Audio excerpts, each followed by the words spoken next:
Салам барыңыздарга. Бул видеодо сиздерге товар сатып алганды көрсөтөм. Тандап алган товарыбызды анализ кылабыз. Бул жерде магазиндердин рейтингдерин баарын анализ кылган соң кызылды басабыз дагы. Бул жерде цвет менен расцветкаларын мынакей жылдырып көрсөк болот. Жана размерлери мынакей. Баалары ошого жараша өзгөрөт. Мынакей бул жерде 3 набордо 3 штук экен.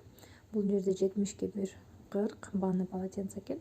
Ушундан мына голубой цветинен деп азыр заказ кылган. Бул жерде астында кызылды басабыз. 6,97 юань экен. Бул жерде биз придумать эткен паролду, 6 цифрадан турган паролду жазабыз.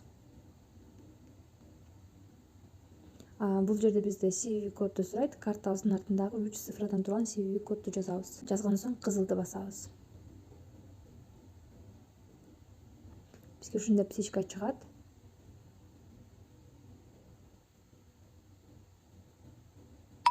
Жана картабыздан акчаны списать кылды.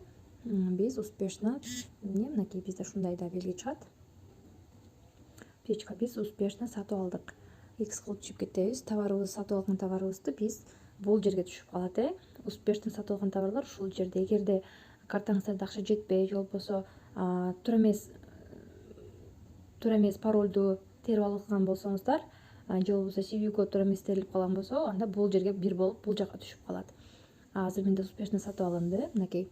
Жана бизге мындай СМС келет. Бул жерден мына картадан акча снимать этилди деген. Жана грузовиктен. Мынакей бул чачык сатып алынды деп.